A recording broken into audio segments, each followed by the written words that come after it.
ఏం పేరన్నా? నా పేరు సుధాకర్ అండి. నేను పర్వతగిరి గ్రామ ఆటో యూనియన్ ప్రెసిడెంట్ను. నా పేరు సుధాకర్ అండి. ఓకే. ఈ ఫ్రీ బస్ పెట్టి మా ఆటోల బతుకుల మీద అనవసరంగా మేము సొసైడ్ చేసుకొని మా పిల్లలు మేము రోడ్డున పడ్డ కాలం వచ్చిందండి. ఈ ఫ్రీ బస్ చేయబట్టి ఎవరు మహిళలు మా ఆటో ఎక్కటోళ్ళు లేరు. పొద్దున్న తెచ్చి అడ్డ మీద పెడితే కనీసానికి ఒక 100 నుంచి 150 రూపాయలు సంపాదించే పరిస్థితి లేదు మాకు. ఈ ఫ్రీ బస్ పెట్టి మేము కూడా కాంగ్రెస్ పార్టీకి ఓట్లు వేయొచ్చు, మేము కూడా కాంగ్రెస్ పార్టీ కార్యకర్తలు ఉన్నాం. ఒకసారి రేవంత్ రెడ్డి మరి ఏం చేసిండు, ముందుగా ఈ ఫ్రీ బస్ పెట్టకుండా వేరే ఏమైనా పథకాలు పెట్టి వేరే ఏమైనా చేస్తే అనవసరంగా ఈ ఫ్రీ బస్ పెట్టి మా ఆటో లక్షల మంది కార్మికులు ఉన్న ఆటోని నమ్ముకొని 3 చక్రాల బండి మీద మాకు కొన్ని లక్షల కుటుంబాలు ఆధారపడి ఉన్నాయి. ఆధారపడి ఇప్పుడు ఇవాళ మేము ఏమి ఫైనాన్సులు కట్టలేక మేము గిరిగిరిలు తెచ్చుకొని ఫైనాన్సులు కట్టుకొని బండ్లు గుంతుకపోతారు ఫైనాన్స్ వాళ్ళు. ఇప్పుడు మా పిల్లలు మా భార్యలు రోడ్డు మీద పడ్డారు. మాకు తినడానికి కంట్రోల్ బియ్యం కొనుక్కొని తినమన్న స్తోమత లేకుండా అయింది. ఈ ఫ్రీ బస్ పెట్టి మా లక్షలాది మంది ఆటో కార్మికుల ఉసురు పోసుకుంటాను రేవంత్ రెడ్డి తప్పగానే. ఈ ఫ్రీ బస్ వల్ల మహిళలు కూడా తిట్టిపోసుకుంటారు. ఒక్కొక్క బస్సులో ఎక్కితే సీట్లు లేవు, మగవారు టికెట్ పెట్టి కొన్నోళ్ళు కొట్టుకుంటారు, మహిళలు కూడా కొట్టుకుంటారు ఫ్రీ బస్ వల్ల. అంతేగాని ఫ్రీ బస్ వల్ల ఎటువంటి లాభం లేదు. కొన్ని లక్షల మంది కార్మికులు రోడ్డున పడ్డావు ఈ రోజుల ఆటో కార్మికులు. ఆటోను నమ్ముకొని బతికేటోళ్ళు కొన్ని లక్షల మంది ఉన్నాం.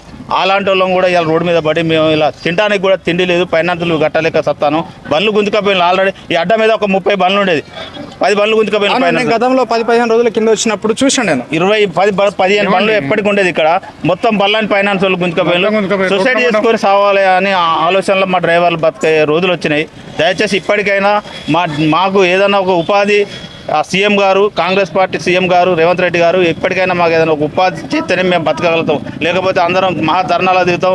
అవసరం అనుకుంటే పెట్రోల్ పోసుకొని అయినా నడి రోడ్డు మీద తగలబెట్టుకునే పరిస్థితి వచ్చేది. దయచేసి ఇప్పటికైనా కాంగ్రెస్ ప్రభుత్వాన్ని కోరేది ఏంటంటే మాకు ఒక నెలకు ఒక 10,000 నుంచి 12,000 ఉపాధి కలిగిస్తారని మేము మళ్ళొకసారి ఆయనని కోరుకుంటున్నాం. ఇదేనండి మా పరిస్థితి. రోజుకి ఎంత సంపాదిస్తున్నారు? రోజుకు ఆ బస్సు లేక ముందుకు ఒక 600 నుంచి 700 రూపాయలు డీజిల్ బీఆర్ఎస్ ప్రభుత్వంలో ఉన్నప్పుడు సంపాదించేదండి. ఒక 800 సంపాదించేది. ఇవాళ ఒక 200, 150 కూడా మా జేబులో లేదు.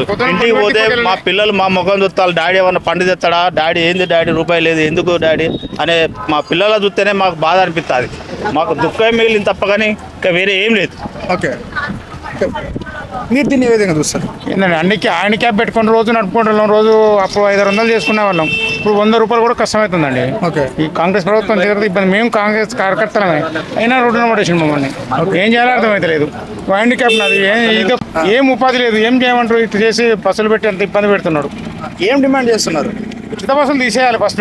ఓకే, తీసేస్తే మాకు ఏమైనా ఉపాధి మేమే చేసుకుంటాం. ఆయన ఇచ్చేది మనకి ఉపాధి హ్యాండిక్యాప్, ఇది పక్షవాతం మాది. చేసుకోవాలంటే ఏం లేదు, వేరే పని చేయలేము. ఇదేదో నడుపుకొని బతుకుతామంటే అది కూడా లేకుండా రోడ్డున పడిపోయినా. హ్యాండిక్యాప్ వాళ్ళకి మీకు పెన్షన్ గిట్ల ఏం రావట్లేదు, చేయట్లేదు, అసలు కావట్లేదు. అసలు పోయి ఏలు పెట్టేసరికి కట్ అయిపోతున్నది మీ సేవల్లో. ఇప్పుడు సదరం క్యాంపు పోమంటారు. హ్యాండిక్యాప్ ఏజ్ లిమిట్ అనేది ఏమి ఉండదు కదా? లిమిట్ లేదు. ఒకసారి వచ్చింది 2 సంవత్సరాలు పెన్షన్, కానీ డబ్బులు ఇవ్వలేదు. నడుపుకొని బతుకుతా రోడ్డు మీదకి వస్తే ఈ ప్రభుత్వం వచ్చి ఇట్లా చేస్తాను. ఆల్రెడీ చనిపోయే పరిస్థితి అందరిది. ఏం చేయమంటారు? ఇగో పొద్దున బండి పెడితే ఇప్పుడు కూడా లేదు. ఈ ఇద్దరు తీసుకొచ్చి అక్కడ దింపి తిరిగిన డీజిల్ కూడా వస్తలేదు సార్.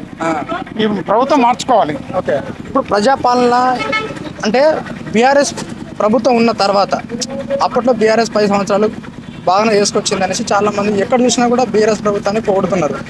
సో ఒకసారి ఛాన్స్ ఇద్దామనేసి ప్రజాపాలనకి ఇచ్చింది. సో దీన్ని బట్టి మీకు ఏ విధంగా అర్థమవుతుంది? ఈ పాలన మీకు ఏమర్థమవుతుంది? పాలన అనేది పెట్టిండు, ఒక స్కీమ్ అనేది పెట్టిండు కానీ కేవలం మా ఆటో యూనియన్ ఓన్లీ ఆటో డ్రైవర్ల కడుపు కొడతానికే పెట్టిండు ఇది. ఈ గ్యాస్ మొద్దులు అన్నాడు. గ్యాస్ మొద్దులు అనేది అది ఫస్ట్ రిలీజ్ చేసినా కానీ ఎవరికి ఎఫెక్ట్ పడదు జనాలకి. ఈ ఆటో యూనియన్ పెట్టాలకి ఇది మొత్తం మా ఓన్లీ ఆటో యూనియన్ భార్య పిల్లల మీదనే పడ్డది ఎఫెక్ట్ తప్ప ఎవరి మీద పడలే. దీనికి బదులు ఇంకేదన్నా స్కీము రైతులు ఉన్నారు, రైతులదన్నా లేకపోతే గ్యాస్ మొద్దులదన్నా, ఇల్లు లేదు అదన్నా ఏదన్నా ఒకటి మేము చేసుకొని బతికేటోళ్ళు. ఈడికే బస్సులు ఎక్కువైనాయి. అప్పుడే ఆర్టీసీ లాసులు ఉన్నది అనే ఫార్మ్ ఉండే. ఇప్పుడు ఆర్టీసీ మరి లాభం ఉన్నది అని పెట్టిండు. ఇది ఎందుకని పెట్టిండు? ఎటగా లేక గ్యారం ఇచ్చి బండి చేసుకుంటాను. బండ్లు గిన్ని బండ్లు అయినాయి, బతుకులేదు. పిల్లలు పెళ్లిళ్ళకి ఎదిగిండ్రు. వాళ్ళకు చదువు చూడకపోతే ఎటు పోయినా కానీ అటు నరకమే ఇటు నరకమే. ఈ మధ్య తరగతి కుటుంబాలు ఎటు కాకుండా అయింది. ఆటోలు కొనుక్కొని వీటి మీద నన్ను 10 ఏళ్ళ ఇది లేదు అది లేదు, గ్యారం ఇచ్చి బండి పెట్టుకున్నాం రోడ్డు మీద. అది నడుపుదాం అంటే అయ్యి ఎక్కువనే అయినాయి. భూమి మీద బతకాలనా సావాలనా రెండే ఉన్నాయి మాకు. కానీ భూమి ఒక గుంట ఏ డ్రైవర్ కానీ ఒక ఎకరం భూమి సుధా లేకుంటున్నాం మేము. మాకేందన్నా మనిషికో 10 గుంటలు 5 కొత్తిమీర పాలకూర వేసుకొని బండ్ల మీద తిరుక్కుంటూ అమ్ముకొని అట్లనే జనానికి సేవ చేస్తాం. ఈ ఆటోలు ఉండేందుకు ఈ దేనికి బిజినెస్కి ఉపయోగపడకుండా అయిపోతుంది. ఏదన్నా బతకాలన్నా బతుకులేదు, ఏం లేదు అసలుకే. ఏందన్నా మనిషికొక్క మాట యూనియన్ కాడికి మనిషికో 5 గుంటలో 10 గుంటలు ఎత్తి ఈ ఆటో పట్టుకొని ఇట్లా చేసుకొని కూరగాయలు ఇదాదో చేసి పండించి ఆటోలు వేసుకొని ఆ సిటీ పాయింట్ వచ్చి అమ్ముకొని ఇల్లు తిరిగాని అమ్ముకొని వచ్చి మంచిగా ఇచ్చి బతుకన్న బతుకు ఆత్మన చేయాలా మంత్రికి దండం లాభం చేయకుండా నష్టం అయితే చేయలేదు పాపం. బీఆర్ఎస్ పాలనలో కేసీఆర్ ప్రభుత్వంలో మాకు లాభం చేయకుండా నష్టమే చేయలే. ఈయన ఎక్కుడే ఆటోలో కడుపులు కొట్టాడు. ఒక్కసారి ఆలోచించాలి ఆయన. మా ఆటోలో ఎంతమంది ఉన్నాం, మా ఆటోలో ఏంది మా పరిస్థితులు ఏంది ఆయనకు తెలుస్తలేదు. మా ఆటోలో ఊరు ప్రతి ఊరికి ఒక 20 ఆటోలు 30 ఆటోలు. మా పర్వతగిరి మండలంలో దాదాపు ఒక 300 ఆటో కార్మికులను 300 బండ్లు ఉన్నాయి ఇక్కడ అన్ని ఆటోల మీద. ఈ రోజు చూడండి ఒక్క 4 బండ్లు బయటకు వచ్చే పరిస్థితి లేదు. ఏం చేయాలి, మేము ఎట్లా బతకాలి ఒకసారి ఆలోచించాలి. ఆ పొన్నం ప్రభాకర్ గారు అతను మినిస్టర్ గారు అతను మమ్మల్ని పట్టించుకోలేదు. ఏమనంటే ఆయన మీరు బీఆర్ఎస్ రెచ్చగొడితే రెచ్చిపోతారు, మా కడుపులు కావాలి మేము రోడ్డు మీదకి వస్తే. ఆయన బీఆర్ఎస్ వాళ్ళు రెచ్చగొడితే ఆటో కార్మికులు రెచ్చిపోతారు. అసలు ఇతను ఒక మంత్రిగా మాట్లాడుతాడా మరి ఏ విధంగా మాట్లాడుతాడో అర్థమవుతలేదు. మేము బీఆర్ఎస్ వాళ్ళు రెచ్చగొడితే కాదు వచ్చేది, మా కడుపు కాలి రోజుకు 600-700 800 1000 రూపాయలు సంపాదించుకుని ఆటో కార్మికులు రూపాయి లేకుండా మా ఇంట్లో ఉపాసం పండే రోజులు వచ్చినాయని కడుపు కాలి రోడ్డు మీదకి వస్తే ఆయన మీరు బీఆర్ఎస్ ప్రభుత్వం మీ బీఆర్ఎస్ వాళ్ళు రెచ్చగొడితే రెచ్చిపోతారంట. ఇప్పుడు కాంగ్రెస్ పార్టీ మీటింగ్ పెట్టినప్పుడు ఫస్ట్ ఇదే ఫ్రీ బస్సు పథకం చెప్పినప్పుడు ఆలోచించాలి. మరి ఆటో కార్మికుల పరిస్థితి ఏంది? మరి ఫ్రీ బస్సు పెట్టినాం, ఫ్రీ బస్సులో ఎవరికి పెట్టారండి? గవర్నమెంట్ ఉద్యోగస్తులు పెట్టారండి. రోజుకు ఒక 30 మంది టీచర్లు, నర్సులు, అంగన్వాడీ టీచర్లు రోజు ఒక 30 మంది ఫ్రీ బస్సులలో వస్తారు. వాళ్ళు లక్ష రూపాయల జీతాలు తీసుకొని వాళ్ళందరికీ మా ఆటోలలో వచ్చే వాళ్ళు గవర్నమెంట్ ఉద్యోగస్తులు ఒక 1,00,000 రూపాయలు 70,000 80,000 జీతాలు శాలరీలు తీసుకుంటూ వాళ్ళు ఫ్రీ బస్సులలో వస్తారు. రైతు కూలీలు ఫ్రీ బస్సులో రోజు తిరుగుతారా అండి? వాళ్ళకి ఏం లాభం చెప్పండి? కూలీలు పోయి మిరపచేనులలో ఉన్నారు, కూలీలు పోయి నాట్లలో ఉన్నారు. వీళ్ళు ఉద్యోగస్తులే ఫ్రీ బస్సులలో తిరుగుతారు. వాళ్ళ కోసమే పెట్టారా మీరు ఫ్రీ బస్సులు? మా ఆటో కార్మికుల పొట్టగొట్టి ఇప్పటికైనా ఆలోచించండి సార్. ఆలోచించి రేవంత్ రెడ్డి గారు సీఎం గారు మీకు మేము ఆటో కార్మికులు ఏమో అన్యాయం చేయలేదు, మీరు ఇప్పటికైనా ఆలోచించి మమ్మల్ని కొంచెం బతికే ఉపాయం చేయండి సార్. మాకేమో బిర్యానీ పెట్టి వంటలేము, లేకపోతే మేము సన్న బియ్యం కాదు కంట్రోల్ బియ్యాన్ని తినే బతికే అట్లా చేసే విధానం చేయండి సార్ మాకు. అంతే తప్ప కానీ ఆటో కార్మికులు ఇవాళ లక్షలాది మంది రోడ్డున బడి ఏడుతాం. అది మా ఆటో కార్మికుల నుంచి సీఎం గారికి మరొకసారి చేతులెత్తి ధన్యవాదాలు చేస్తున్నారు రేవంత్ రెడ్డి గారికి. మమ్మల్ని ఆలోచించండి. మీరు పొన్నం ప్రభాకర్ గారి మాటలు పట్టుకోకండి. మేము మాకు కడుపు రగిలి మాట్లాడుతున్నాం సార్. నేను కాంగ్రెస్ పార్టీ కార్యకర్తనే సార్. నాకు రేవంత్ అన్న వస్తే మాకు న్యాయం జరుగుతుంది అనుకుంటే మా న్యాయం కాదు, మాకు అన్యాయం చేశారు సార్ ఈ రోజులలో. మా ఫస్ట్ మా ఆటో కార్మికులకు ఫ్రీ బస్సు పెట్టి పొట్టగొట్టిండు. ఇప్పటిదాకా ఇక్కడ ఒక నెక్కొండ, తొర్రూరు, అన్నారం 3 రూట్ల బస్సు ఇది. ఈ రూట్లో మేము ఉన్నాం పర్వతగిరి మండలంలో. ఇక్కడ ఒక 20 మంది మహిళలు ఆధార్ కార్డులు పట్టుకొని గంట సేపు కూర్చొని బస్సులు పోయిన తప్ప కానీ ఒక్కరు ఆటో వచ్చి అడిగిన వాళ్ళు లేరు.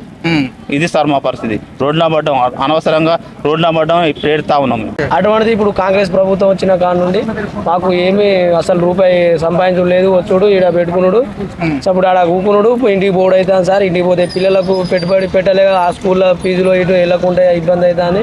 కొంచెం చాలా రిస్క్ అవుతుంది. కొంచెం ఆటో డ్రైవర్లకు ఆలోచించి ఒక ఉపాధి కల్పించాలని, లేకుంటే బస్సు తీసేసినా పర్వాలేదు, లేకుంటే మాకు ఏదైనా ఒక ఉపాధి కల్పించాలని కోరుకుంటున్నాం. ఫైనల్ గా ఆయన ఉచిత బస్సు ఖచ్చితంగా ఆ ఉచిత బస్సు వల్ల ఎవరికి లాభం లేదు సార్. ఆ ఉచిత బస్సు వల్ల ఎవరికి లాభం లేదు. అది ఆయన తీసేయడమే కరెక్ట్ ఉచిత బస్సు. అంతే. మాకు ఆయన ఉచిత బస్సు మేము హామీ ఇచ్చినాం కదా, మేము అధికారంకి వచ్చినాం కదా, ఇచ్చిన హామీని ఎట్లా వెనుకకు తీసుకోవాలని ఆయన ఉంటే ఒకవేళ మాకు ఆటో కార్మికులందరికీ ఒక 10 నుంచి 12 వేల వరకు మాకు నెలకు మాకు ఏదన్నా ఇవ్వండి, 10 నుంచి 12 వేలకు ఇవ్వండి అండి. అట్లయితే బతుకుతాము. లేకపోతే ఉచిత బస్సుని ఎత్తివేయనండి. అంతే. మేము మహాధర్నాలు చేస్తాం. మేమేంటంటే వేచి చూస్తున్నాం, ఇంకా చూస్తున్నాం. మేము ధర్నాలు చేస్తాం. ప్రతి మండలం నుంచి, ప్రతి గ్రామం నుంచి, జిల్లా, రాష్ట్ర వ్యాప్తంగా ధర్నాలు చేసే రోజులు వస్తాయి. ఇప్పటికైనా ఆలోచించండి. ఇప్పటికైనా ఆలోచించి రేవంత్ రెడ్డి గారు సీఎం గారు కానీ, పొన్నం ప్రభాకర్ గారు మినిస్టర్ గారు కానీ ఒకసారి ఆటో కార్మికుల ఉసురు పోసుకోకండి. మేము రోడ్డున పడ్డాము, మా పిల్లలు రోడ్డున పడ్డారు. ఇది కోరుకుంటున్నాం సార్.